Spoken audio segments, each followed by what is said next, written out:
நீங்களும் நானும் இல்ல, அந்த ஆண்டவனே நேர்ல வந்தாலும் அவன் துளசியை மறக்க மாட்டான். என்ன இருக்கே அந்த துளசி கிட்ட? அந்த துளசியை விட பேரடிக்கலாம் என்னால காட்ட முடியும் சார். அவன் துளசி அழகியா பார்க்கல சார், அற்புதமா பார்க்கறான்.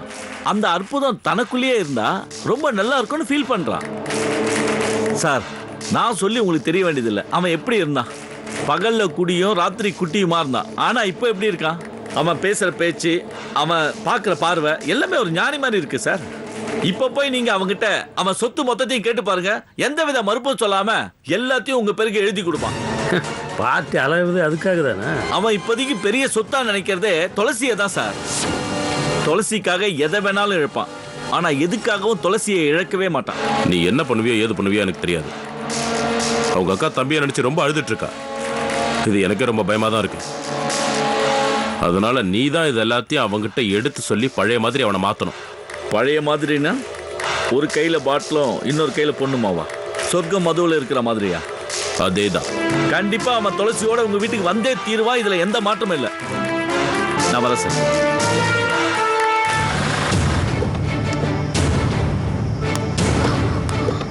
தாமரை, தாமரை ஒரு நிமிஷம். என்ன மாமா? வீட்டில் நடந்த விஷயமோ மாமா பேசாத விஷயமோ எதுவும் அம்மா கிட்ட சொல்லக்கூடாது, புரியுதா? சொல்லாம நடந்தது எல்லாத்தையும் என் தொண்டை குழிக்குள்ள வச்சு மறந்துட சொல்றீங்களா? இது நான் அத்தை கிட்ட சொல்லாம விட மாட்டேன். மாமா என்ன மன்னிச்சிருங்க. தாமரை, தாமரை. அத்தை, அத்தை, அத்தை. அம்மா வீட்டுக்கு போறேன், 4 நாள் இருந்துட்டு வரேன்னு போனவ ஆளை விட்டா போதும்னு அடுத்த நாளே வந்து நிக்கிற.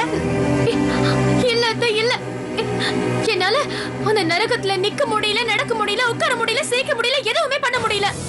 அந்த துளசி தூரமா போயிட்டா இனிமே பிரச்சனையே இல்லைன்னு நம்பிட்டு இருந்தோமே, அந்த நம்பிக்கை நாசமா போயிடும் போல இருக்கு.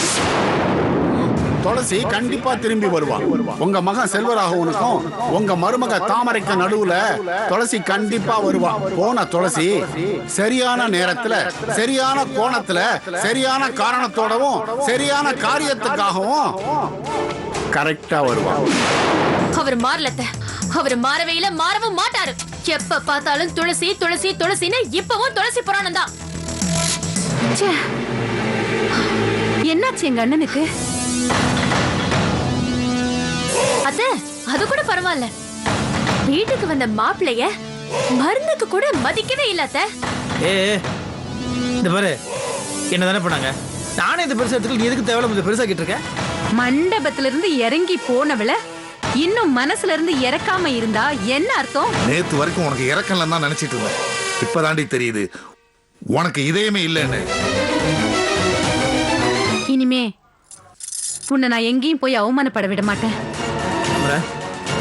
இது ரொம்ப தப்பு. எதுங்க? எது? என்ன ஏது? ஒண்ணுமே நான் காத்துக்கு கண்ணு மூக்கு காதல வச்சு இவ்வளவு பெரிய கழகத்தை உண்டாக்கி இருக்குல்ல, அது சொல்றேன். இதோட நிறுத்திக்கோ. என்னத்த, நான் அவமானப்பட்டு வந்தது உங்களுக்கு வருத்தமா இருக்கா?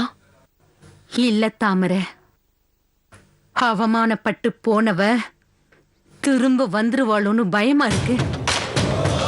எந்த ஜோசியன் துளசி செல்வா கல்யாணம் நடக்கவே நடக்காதுன்னு சொன்னானோ அதே ஜோசியக்காரன் துளசி திரும்ப வருவான்னு நெருப்ப கொளுத்தி போட்டிருக்காண்டி. போனது திரும்ப வந்தா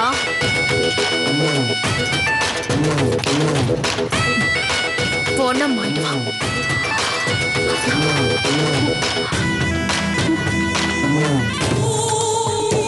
என்ன மாப்ள?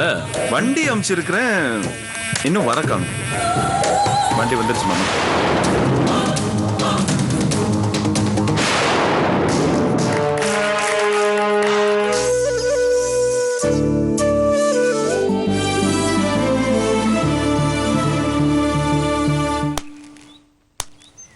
இப்போ இந்த துளசி வந்துருச்சு. இதுக்கப்புறம் என் துளசி வரும்.